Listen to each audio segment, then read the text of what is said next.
আপনাদের জানিয়ে রাখি 24শে ডিসেম্বর টেটের দিন বদল করলো না ডিভিশন বেঞ্চ। 24শে ডিসেম্বর টেটের দিন বদল করলো না।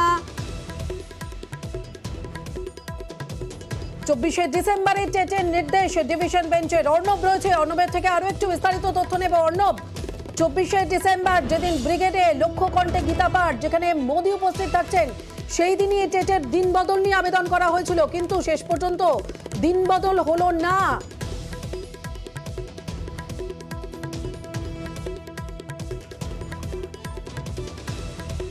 কলকাতা হাইকোর্টের প্রধান বিচারপতি ডিভিশন বেঞ্চ এবং 24শে ডিসেম্বর টেট এর পাশাপাশি প্রাথমিকের যে টেটের পাশাপাশি ওই দিনই ব্রিগেড প্যারেড গ্রাউন্ডে লক্ষ্য কণ্ঠে গীতা পাঠ, যেখানে প্রাইম মিনিস্টার মোদি আসছেন, পুরো বিষয়টা সমস্যা সৃষ্টি হতে পারে।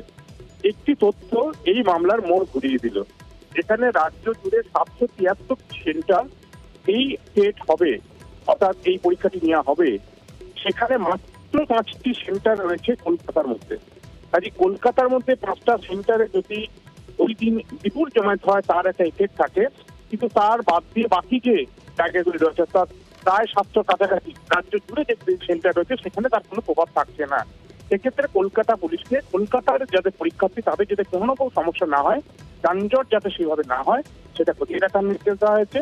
এবং একই সঙ্গে পরিবহন দপ্তর তারাও পর্যাপ্ত পদক্ষেপ করবে, যাতে এই সমস্ত পড়ুয়া যারা পরীক্ষার্থী কেটে যারা বসছেন, তাদের গন্তব্যস্থলে বা তাদের পরীক্ষা কেন্দ্রে পৌঁছাতে কোনো সমস্যা না হয়।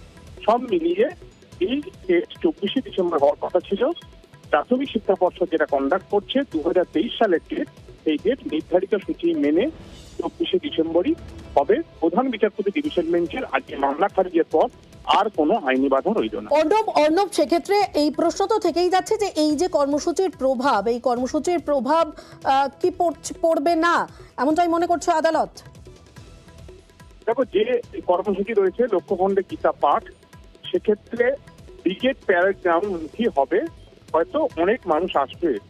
তবে যেহেতু কলকাতাতে সেই দিকটা হয়তো বেশি হবে, কলকাতা মাত্র 5টা সেন্টার রয়েছে, সেই 5টা সেন্টারে টেট হবে।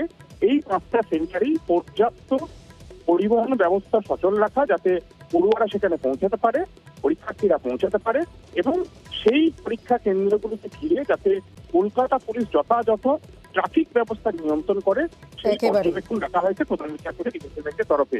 কিন্তু এর বাইরে যে রাজ্য জুড়ে 700 কাছাকাছি টেট সেন্টার রয়েছে, সেখানে কিন্তু এত বড় জমায়েতের কোনো প্রভাব পড়বে না বলে আদালত প্রাথমিকভাবে মনে করছে। বেশ, অনেক ধন্যবাদ অর্ণব। অর্থাৎ কলকাতা পুলিশকে যানজটের সমস্যা দূর করতে হবে, পরিবহন দফতরকে পর্যাপ্ত সংখ্যক বাস চালাতে হবে, এবং টেটের দিন সেই কারণে বদল করলো না কলকাতা হাইকোর্ট, এবং কর্মসূচির প্রভাব পড়বে না এমনটাই মনে করছে আদালত। অনেক ধন্যবাদ অর্ণব।